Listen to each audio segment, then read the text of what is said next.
Bom, hoje eu vim falar para vocês um pouco do rolê de divisão de frequências e como que funciona todo esse contraste do espectro audível na música. Bora lá!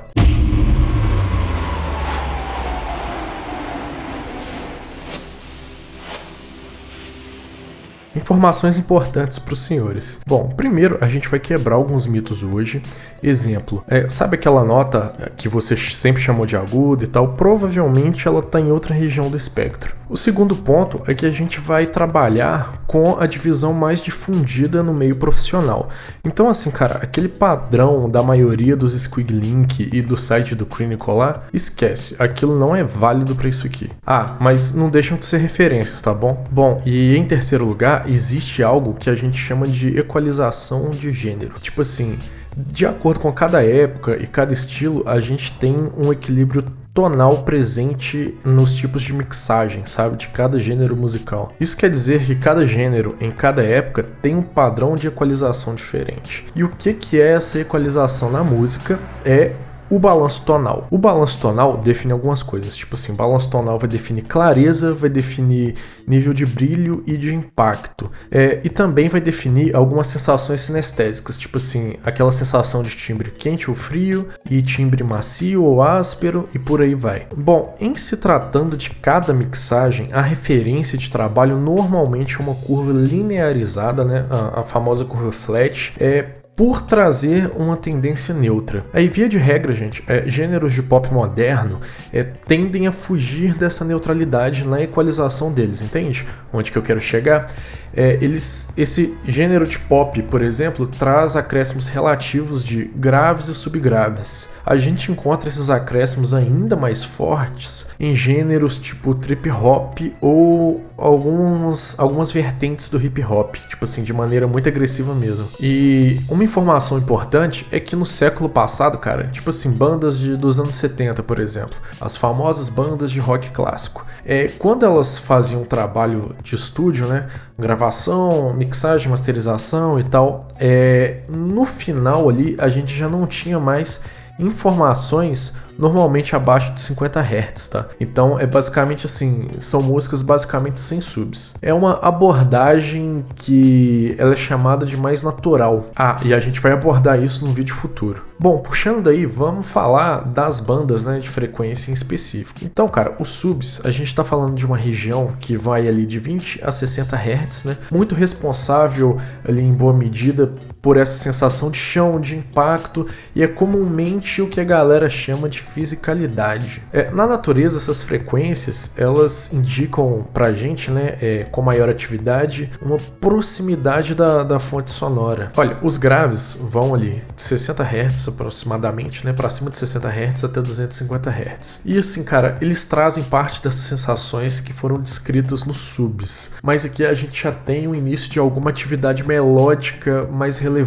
E quando as frequências dessas duas bandas do espectro passam do ponto, a gente normalmente tem um grande problema tonal que, em homenagem ao nosso amigo Digão, eu vou chamar de timbre de garrafa PET. Né? Isso é o Digão descrevendo o CCA-CRA. Quem já ouviu entende o que a gente quer dizer com isso. Bom, partindo dessa casa dos 250 até os 500 Hz, a gente já entra na região dos médios com os médio graves. Bom, e aqui a gente tem os primeiros harmônicos relevantes para a sensação de textura e para o contorno dessa atividade que acontece na banda de grave e subgrave. O que eu quero dizer? Aquele contorno de atividades percussivas, contorno do impacto. E é aqui que a gente tem uma atividade melódica realmente relevante do que a gente comumente chama de notas graves. Os acréscimos aqui nessa região, com boa proporção, tá? Eles trazem uma boa sensação pra gente de calor. E quando passa do ponto, cara, gera aquela sensação terrivelmente merda de som abafado. Aí partindo para os médios mesmo, ali de 500 Hz a 2 kHz, a gente tem a atividade melódica principal do espectro audível, tá? A maior parte da atividade melódica fundamental ocorre aqui e também da voz humana. E assim, gente, nos transdutores, né, como é o caso dos fones de ouvido, quando a gente tem um acréscimo muito abrupto ali, principalmente próximo da região de 1 kHz, 1000 Hz, a gente tem uma sensação terrível de timbre metálico e aquela sensação causa muita irritação, sabe? Ali de 2K até 4K, a gente tem a famosa região relevante ali pro Pinanguém, sabe? Então, essa é a deixa para vocês irem ver o vídeo do Tanginhola. Aqui já é uma região com maior atividade de harmônicos, e aqui a gente tem uma região com grande atividade de ataques percussivos. Então as batidinhas de percussão, elas começam aqui, sabe? É aqui que a gente pega, como que eu posso dizer, a presença do groovão. E se as coisas passam do ponto aqui nessa banda, gera umas ressonâncias chatíssimas. Aqui é onde as ressonâncias começam a ficar problemáticas. E aqui é onde que o trabalho é foda, tanto na mixagem quanto no trabalho da produção, né, de um transdutor, como no caso dos fones de ouvido. Olha, a região da presença, né, aqui já é a região dos agudos. A gente está falando aí de 4 kHz a até mais ou menos 6 kHz. Cara, essa região ela é um recorte de banda bem específico porque ela é responsável pela nossa noção de clareza, tá? Clareza e definição. Então, ela é uma área complicada porque quando ela passa do ponto, ela gera muita sensação de aspereza. Então, também, né, em contrapartida, quando a gente tem uma falta de atividade nessa região, ela gera uma incoerência na formação da imagem estéreo, o que pode afastar um pouco, sabe, a sensação de palco sonoro. Os objetos, as fontes sonoras, elas soam como se estivessem muito distantes. Pode trazer aquela famosa sensação de som velado, sabe? É uma das regiões responsáveis por isso. Bom, nos agudos, né, agora até aos 20 kHz, 22 kHz, por poucos que escutam até lá, a maioria das mixagens nem tem, a gente tem a região responsável por brilho, né?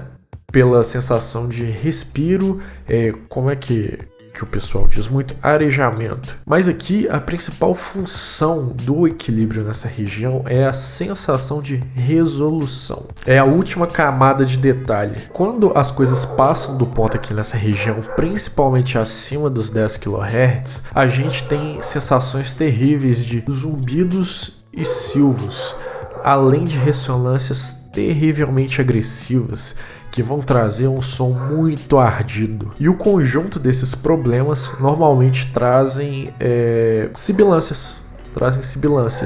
Nas mixes. Galera, esse foi o resumo do resumo, muito simplificado mesmo, mas o importante é a gente assimilar o que é cada coisa. Então, a gente preparou aqui, com a ajuda de um compressor multibandas, uma música do Netflix, alguma coisa assim, Netflix, beijocas para Belém. E aqui com esse compressor a gente primeiro só reproduz cada uma das bandas que a gente falou sobre e depois a gente reproduz todas as outras bandas com a supressão de cada banda específica. Vocês vão entender quando o Arthur jogar aí na tela. Então é isso, a minha parte acabou. Beijundas e bebam água.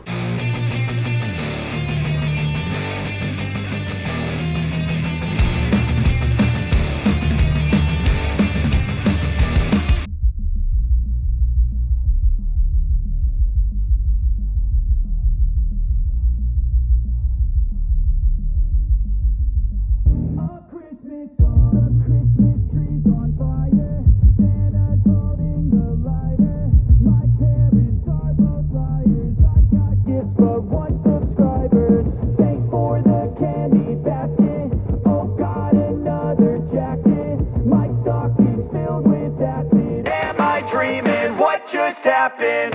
This is not a Christmas. This is not a Christmas song. This is not a Christmas. This is not a Christmas song. This is not a Christmas. This is not a Christmas song. This is not a Christmas. This is not a Christmas song. My neighbors compete to see who can put up more blinding lights. The kids all wish away the month 'cause they want presents.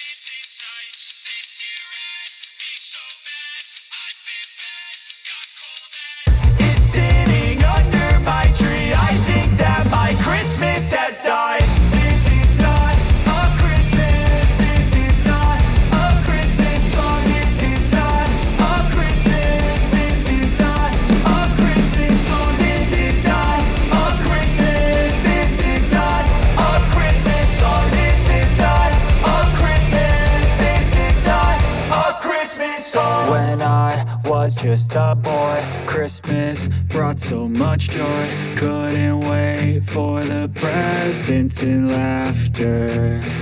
I couldn't sleep late at night, looking for Santa with lights. Those are the memories I still remember.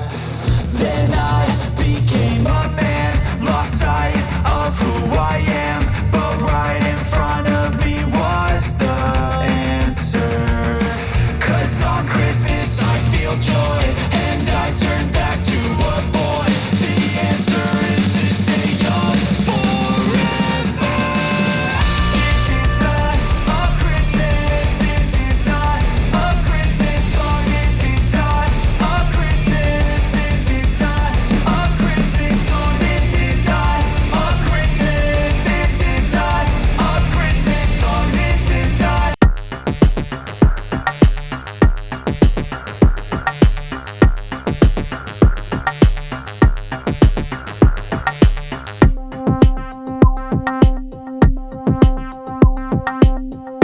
Nossa, tô maluco, mano.